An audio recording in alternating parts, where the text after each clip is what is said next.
I found evidence of a nuclear accident that never happened. The end. I woke up to a rain of flesh this morning. Fist-sized chunks of meat fell on my bed, blood sprinkling my blanket and body. Someone does not appreciate that I am writing this down, sharing my experiences, letting you listen to the words published by Douglas Ray Cleavon and the brave individuals who helped him bring Grouse Springs to light. This will be my final word to you, dear listener, before I hide myself in some deep place where I may be safe. Take care.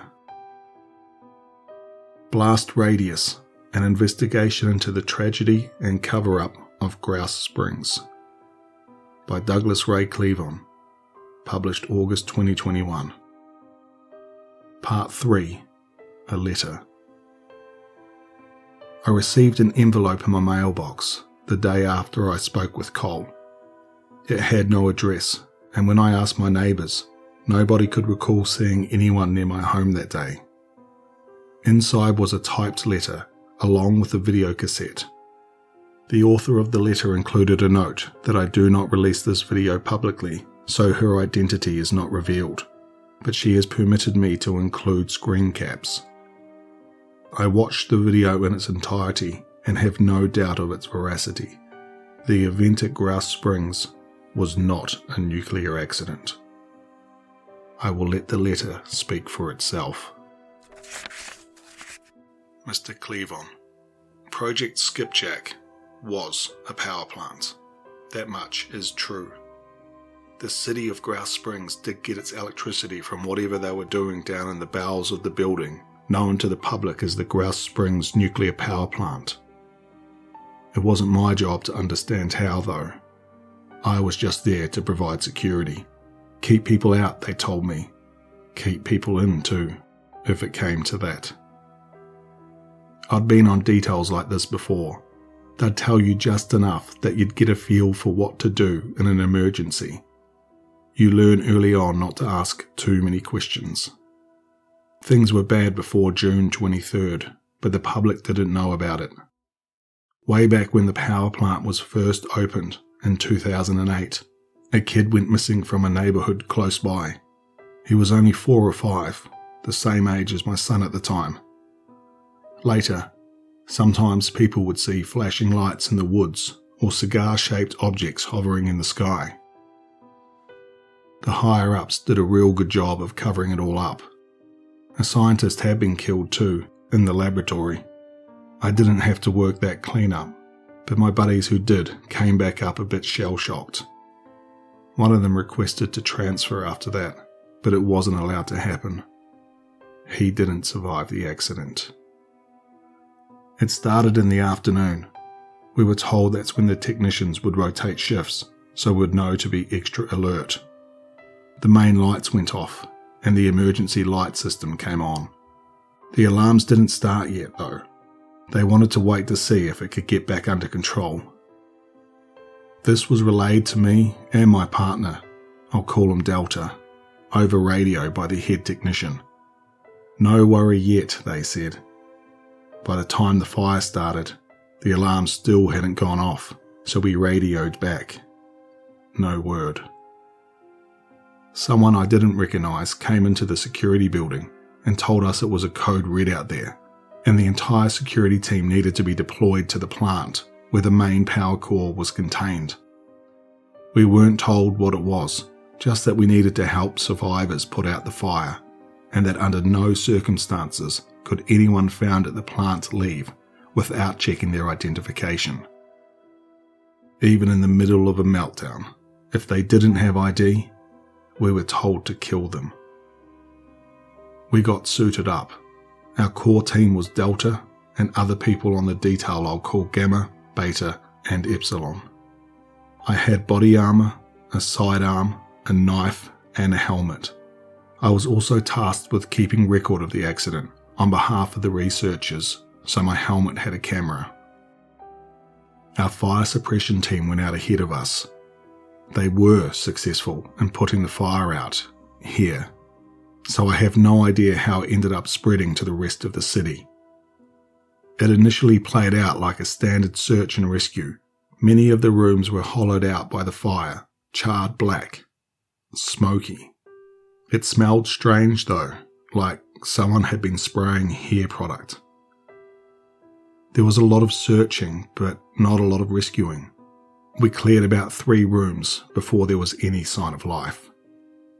Down the hallway, there was a figure.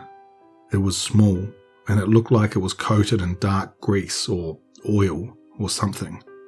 I couldn't tell if it was facing us or facing away, because whatever was dripping off it was so thick, its head was completely obscured.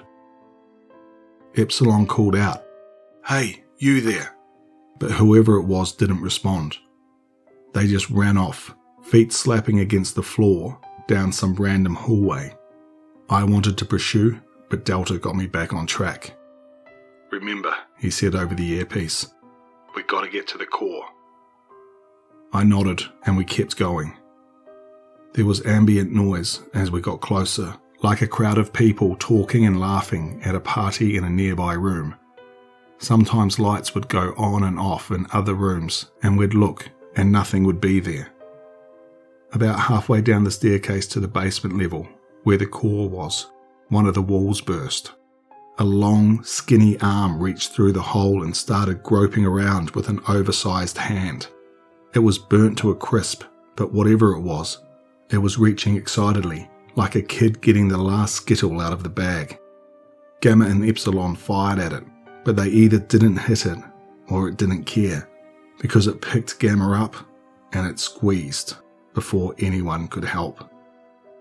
The thing played with his limp body through the hole in the wall, tapping Gamma's feet against the floor and shaking him up and down so his arms were flopping around.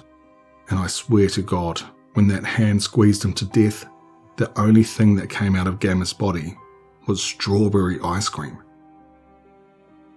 We ran before the rest of whatever the hell that thing was decided it wanted to grab anyone else too, sprinting down the stairs. Dark splotches were smeared on the wall. Sometimes there was an arm or a leg sticking out. At one point, we passed a human face lodged in the wall, which just wept and wept. I don't remember if it was Epsilon or if it was Delta that put a bullet in his head.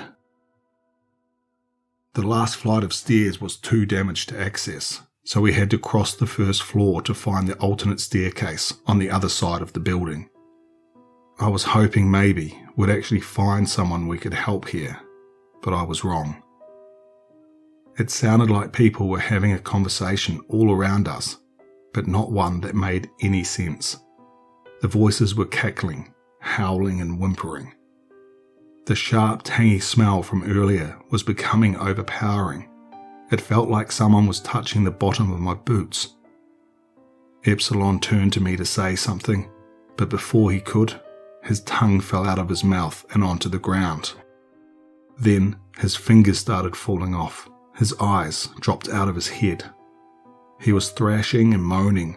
Blood made the floor slick enough that he slipped and fell. I knew it was Delta that took the shot this time. Epsilon didn't die though. He just kept falling apart all over the floor. Delta and I kept going dutifully forward. Maybe we could stop whatever this was if we just made it there. Noise from Epsilon's collapse must have gotten attention, because back near the entrance to the first floor, a door creaked open. It was so loud that Delta and I turned around to look. It was a woman. She peeked her eyes out from the now open doorway.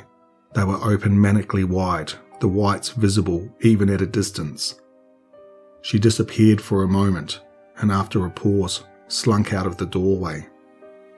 She was grinning, or grimacing, maybe. It was hard to tell. Her expression wasn't lining up with the sheer, unhinged malice she seemed to exude. Shoulders slung low, head facing up. I could tell that if she got her hands on us, that would be it. It was me. It couldn't be me, but it was. She was nude, and every mole on my body, every crease in my skin, even my C-section scar, were all perfectly mirrored on hers. Slowly she approached. Behind her, It seems like she left a shadow, solid almost, a faint after image doubled over where she had just been.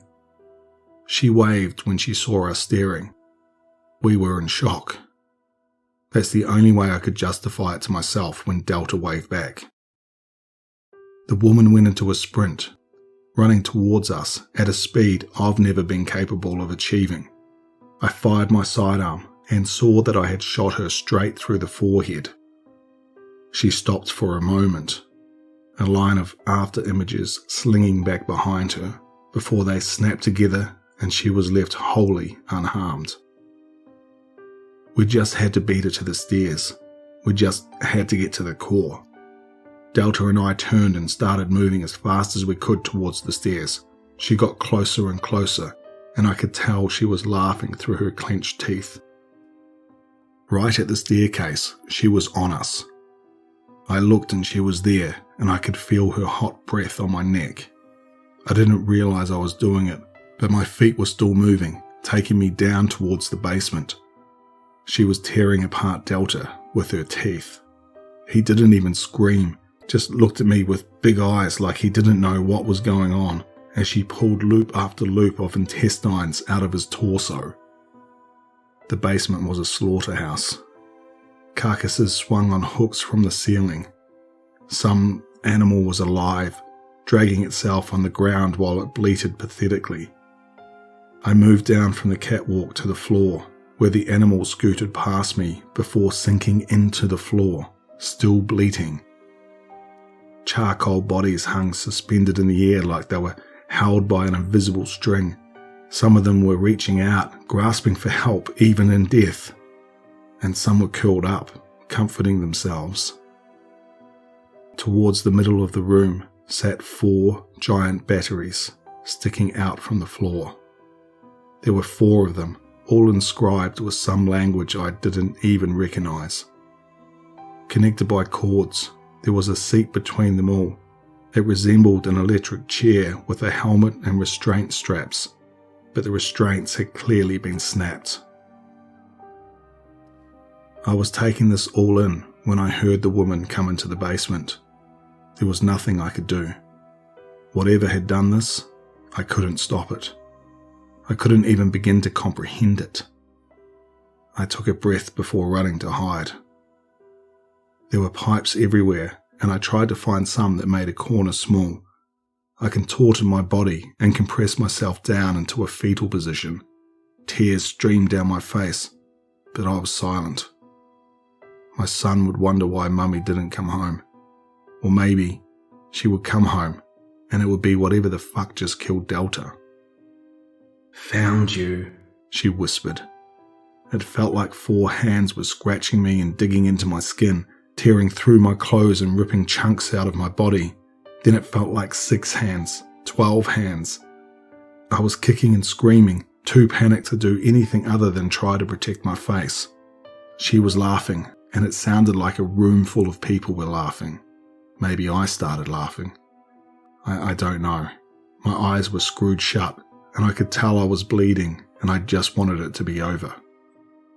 Something made her stop. She pulled away from me, and I felt a cold little hand on my face. It was filmy and greasy, but I leaned into the relief of the coolness provided and sobbed. It pulled away. I heard wet footsteps walk away from me. And then I was standing at the entrance to the power plant. It was the next day. I was covered in blood and some black substance that reeked like garbage, but I was alive. I collapsed on the ground and radioed for assistance. I was given a significant amount of cash and a medical retirement. The first thing I did with my newfound wealth was buy a house on the west coast and get the hell out of there. Whatever was in that power plant, whatever force killed all those people, it's still out there, as far as I know. Nobody stopped it that day. The incident at Grouse Springs only ended because it wanted it to end. Do you understand? I told my employers that my camera broke. I'm not sure why they believed me, but they did. I kept the cassette. At the time I wasn't sure why, but now I realise I need people to know what happened. Good luck. In the early 1940s, the US State Department, along with the Army, deliberately infected prisoners in Illinois with malaria in hopes of studying the effects on the human body. In 1943, the US government conducted what is now known as the Philadelphia experiment, using unified field theory in the effort to make a ship completely undetectable. This ended poorly, and many sailors aboard were left with PTSD as a result, and one man lost his hand. Following this, the US government continued experimenting with magnetic fields in Project Monarch, using the underprivileged as test subjects. In 1950, the US Navy sprayed an allegedly harmless bacteria over San Francisco in an event called Operation Sea Spray. It turned out the disease caused pneumonia-like symptoms, and many people became ill. Between 1960 and 1971, the Department of Defense paid to irradiate cancer patients to record data on how high levels of radiation affect the human body. These are just a handful of examples the United States government has experimented on its own citizens, which were only revealed through the Freedom of Information Act. It is likely there have been countless more times the United States has subjected civilians to unethical scientific research well into the modern day. I believe that the alleged paraphysical force powering the city of Grouse Springs was one of these, resulting in one of the most dangerous industrial accidents of all time. Information on Project Skipjack needs to be publicly released. The government needs to be held accountable for this tragedy. It is unacceptable to subject an entire town to understudied, highly lethal physical forces, and it is time for this matter held secret in the dark to come to light. We, the citizens of the United States of America, demand honesty. As a collector of newspapers, I have a vast collection of articles on missing persons.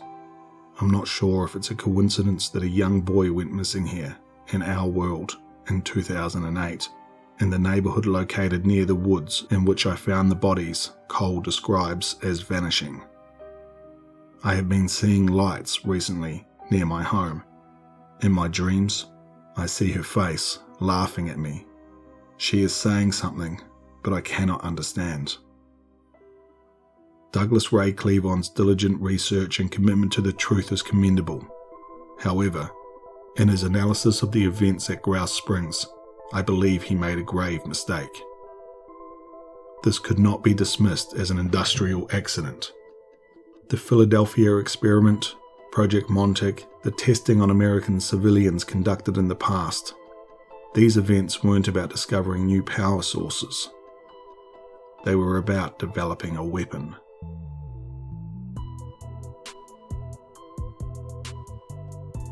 I just want to thank Epic Wizard Cowboys for allowing me to narrate this story. If you liked what you heard here, head over to their Reddit page and show them some love. I'll leave a link for the original story in the description below.